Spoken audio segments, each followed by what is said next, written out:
Cuando lo invitábamos a Ramón Frediani, distinguido profesor universitario que está en la Facultad de Ciencias Económicas de la Universidad Nacional de Córdoba, lo invitábamos a este programa, todavía no se había hecho ni siquiera el anuncio, porque a Ramón Frediani hay que invitarlo con tiempo, porque es un hombre muy ocupado.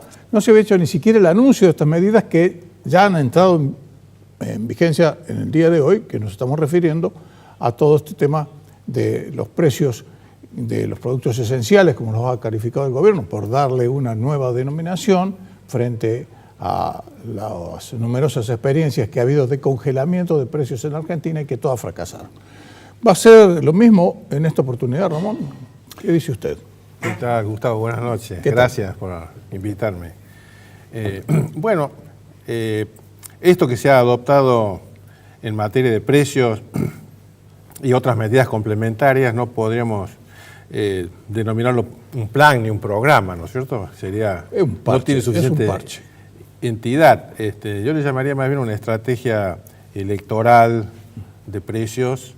Que yo veo dos objetivos. Uno, favorecer electoralmente a María Eugenia Vidal, porque el 90% de los beneficios que va a dar este programa es para el Gran Buenos Aires, donde hay 11 millones de personas y en donde todas las encuestas no le dan bien a Macri y está cayendo María Eugenia Vidal. Entonces, estos beneficios, como el caso de la carne, de los 120.000 kilos a un precio subsidiado, como el subsidio de 2.000 pesos para los que compren en supermercados que da el Banco de la Provincia de Buenos Aires y todo eso, se va a focalizar ahí. O sea que el 90% de estos beneficios van a estar ubicados geográficamente en el Gran Buenos Aires. Hay ahí evidentemente un objetivo electoral. Y el otro gran objetivo que persigue, digamos, este conjunto de medidas es ver si a partir de mayo en adelante los precios pueden estabilizarse relativamente, digamos, en una tasa que no pase del 2,5% mensual. Digo a partir de mayo, no tomo abril porque en abril también sería alto, se calcula un 3,5. Nada más, estamos ya a día 22, Ramón. Claro. De manera que si uno toma en cuenta lo que fue la inflación del primer trimestre, más la que viene de abril, más este supuesto 2% mensual, en el mejor de los casos, hasta diciembre, el año terminaría con una inflación de alrededor del 38%. Sí, lejos de ese 20-25%. Exacto. Y si el promedio va a estar en el 2,5% a partir de mayo en adelante, entonces estamos en el 40% este año fácilmente. Esa sería, digamos, la inflación, ¿no? De manera que lejos de ser un control, es tal vez evitar que se dispare a una dimensión mayor, ¿no? Sí, seguro, porque se ha llegado a un acuerdo y no son tantos estos productos esenciales, son 60 productos. Además, el impacto sobre el índice del costo de vida que calcula el INDEC va a ser mínimo, porque en la canasta de bienes los alimentos representan la cuarta parte, claro. Y estos bienes que ahora se mantendría el precio entre comillas, a su vez representa el 10% de eso. De manera que, en síntesis, en el índice de precios va a tener, en el índice de precios total o índice de precios al consumidor que calcula el INDEC mensualmente, aunque se cumpla, digamos, por estos 180 días el control de esos productos, esos 60 productos, el impacto sobre el índice va a ser mínimo. Claro, pero de todas maneras hay que tener en cuenta también lo que se ha dispuesto en materia de tarifa de servicios públicos, ¿no? Sí, menos la nafta, que eso no se va a congelar, sí. Sigue vinculado al precio internacional del barril Brent del norte. Exacto. Esperemos que se quede quieto como está ahora. Que se quede quieto porque está por ahí fluctuando. Ese es un tema. El otro tema es que los costos de las empresas obviamente van a seguir creciendo, hay costos financieros por las altas tasas, aumento de costos laborales, porque recién ahora están apareciendo las nuevas paritarias, el combustible líquido es otro, de manera que todo eso preanuncia que los costos no van a quedar quietos. Y los empresarios acaban de mencionar hoy, en una reunión que tuvieron con Macri, es que ellos lo hacen de la mejor buena voluntad. No son muchos, son 16 empresas grandes. De las 400 empresas grandes que hay en Argentina, solamente 16 de buena voluntad entran en esto, sin ninguna obligación, porque no hay ningún decreto que obligue a que sean estos los precios. Sí, sí. Y lo que le han dicho al presidente es que, bueno, van a respetar esto de buena voluntad en la medida que no suban los costos. O sea que esto de 180 días puede tener 30 o 60 días, nada más. Y si eso no es permitido, digamos, y bueno, el ajuste se hará por las cantidades. O sea que no habrá mercadería suficiente, digamos, a esos precios, en esos productos. Bueno, es que porque no puedes controlar el precio de la leche, pero poner 10 H por día, claro, a ese precio. Claro, lo que pasa, Ramón, es que lamentablemente, es decir, usted con sus años y yo con los míos, hemos visto tantas de estas experiencias. Esta película la hemos visto más veces que El pibe de Charles Chaplin. Esa famosa película. Sí. Bueno, entonces, yo lo que veo es que justamente, fíjate que se da una paradoja, porque Cambiemos vino y fue elegido para evitar el populismo, pero resulta que termina aplicando medidas populistas con el objetivo de evitar que en las próximas elecciones gane un gobierno pero populista. Sí, parece un juego de palabras. Exactamente. ¿No? O sea que la justificación de haber llegado en el 2015 era evitar el populismo, y ahora se aplican medidas populistas para evitar que a partir de diciembre del año que viene asuma un gobierno populista. Ahora, ¿qué va a decir el Fondo Monetario Internacional frente a estas otras cosas? Porque los mercados ya hablaron. El Fondo Monetario se está tragando todos los sapos habidos y por haber, porque no tiene otra opción. O sea, tiene que aguantar todos los desvíos que pueda haber y hacer buena cara, porque no tiene otro margen para innovar tampoco. No puede ponerse muy estricto también porque, bueno, se agravaría la situación, ¿no?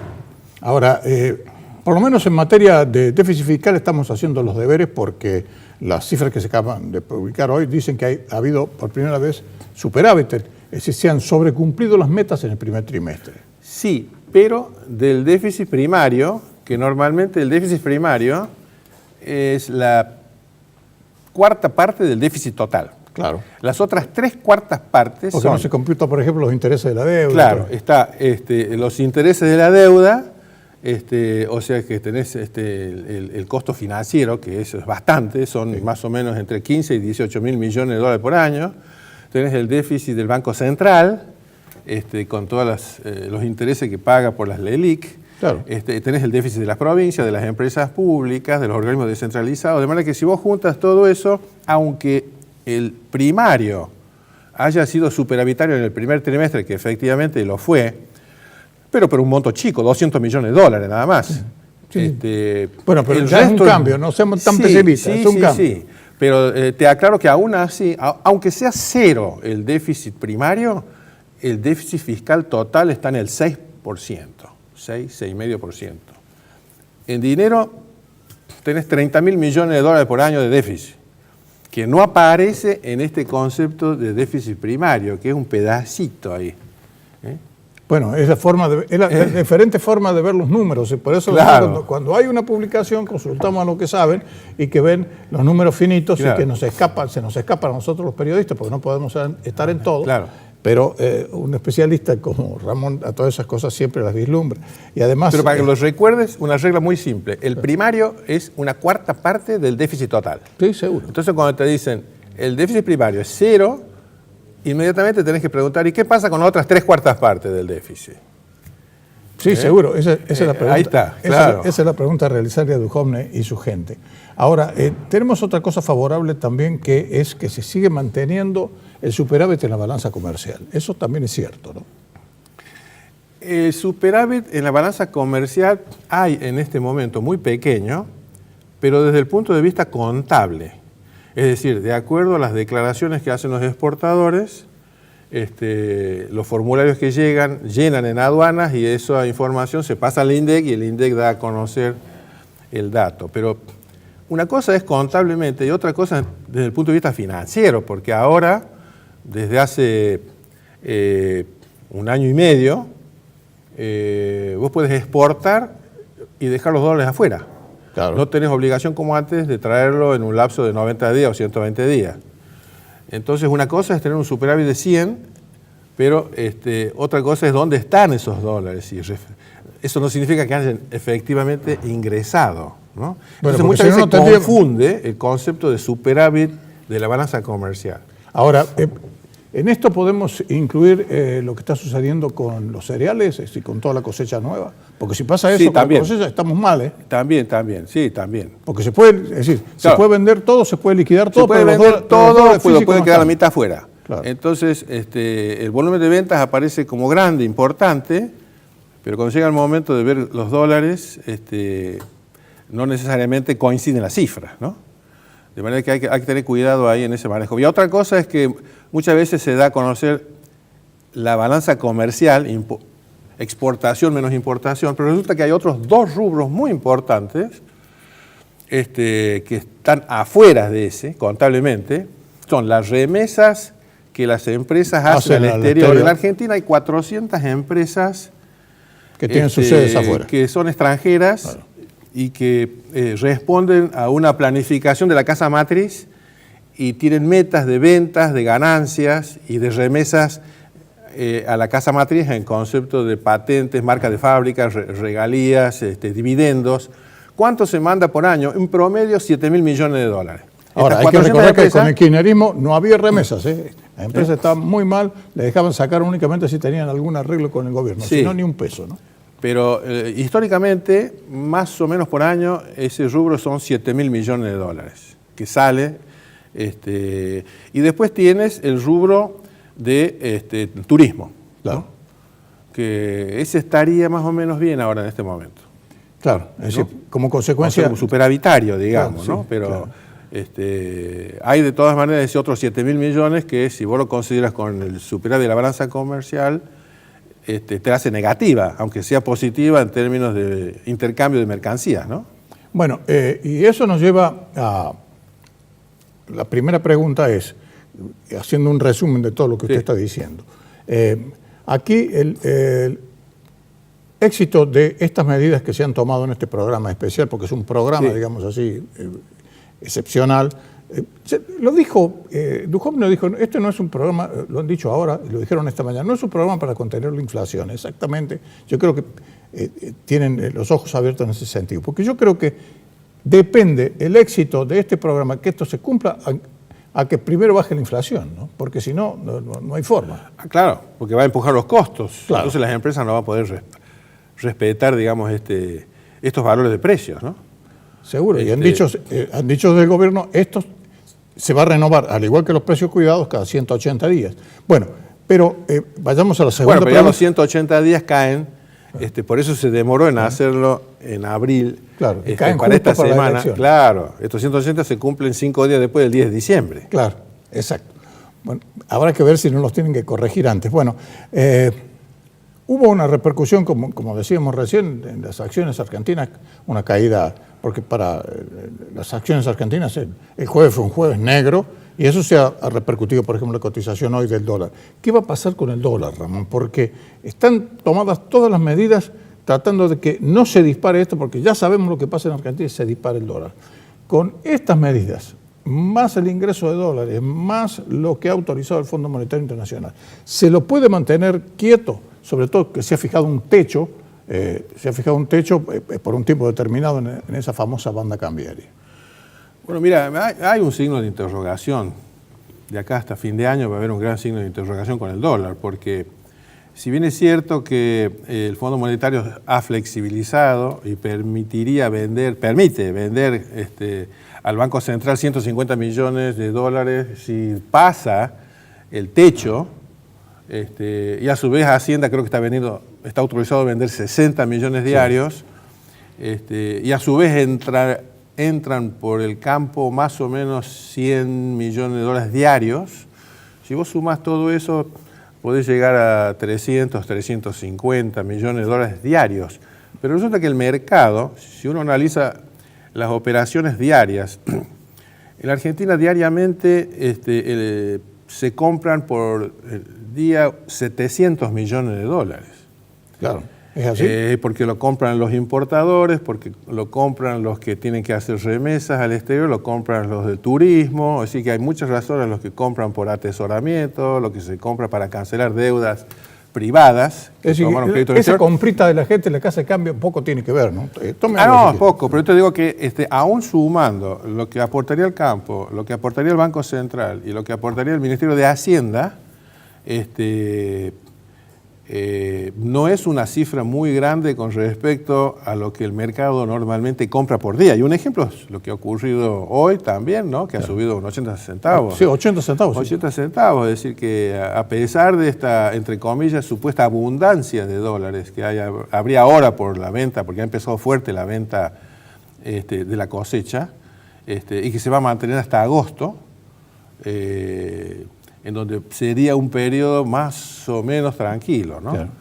Lo que pasa es que después de septiembre ya no entrarían dólares por la cosecha, porque lo grueso entra hasta agosto. Sí, seguro. Pero bueno, hay que pensar, en agosto son las PASO. Sí. No, bueno, ahí hay las PASO, en junio están las presentaciones de las candidaturas y eso también va a generar ahí un estrés cambiario. Bueno, pero yo creo que se termina la incertidumbre ahí, porque una parte de la incertidumbre, una parte. Exactamente. Sobre todo sabemos si la señora se presenta o no, porque por el momento silencio absoluto. Por eso hasta junio, julio, puede ser la incertidumbre política la que explique la inestabilidad del dólar. Y después a partir de fines de agosto, por ya la reducción drástica de la exportación de la cosecha, entonces hay un gran signo de interrogación de qué puede pasar con el dólar, ¿no? Ahora, si hay una corrida, es difícil pararla porque, aunque tiene muchas reservas el Banco Central, lo cual es cierto, sí. Tal vez no esté dispuesto a desprendérselas porque tiene que cumplir todos los servicios de amortización e intereses de los vencimientos que está teniendo todos los meses con los bonos públicos. Claro, ¿no? Seguro. No puede, digamos. Ahora sí tiene mucho, tiene más de 70.000 millones, pero de los cuales 17.000 son propios, todos los demás son prestados, ¿no? Claro, sí, así es. Entonces lo tiene que administrar muy bien y la orden del fondo es, les prestamos para que cancelen los préstamos, no para que le vendan a los argentinos a cubrirse de la inflación. Es una encrucijada. Es una encrucijada. O sea que, sí, seguro. Bueno, en definitiva, el futuro tenemos que mirarlo con lupa lo de cerca y con prismático de lejos, a ver si podemos vislumbrar alguna salida, pero el panorama hoy es ese. Sí, ahora yo creo que a medida que pasa el tiempo, también los mercados financieros van a tener que aceptar la realidad, ¿no? Y creo que la están aceptando en el sentido de que, bueno, si gana Macri no habría problemas en renegociar, reestructurar, tanto con el fondo como los bonos que venzan en el corto plazo, eso se aceptaría.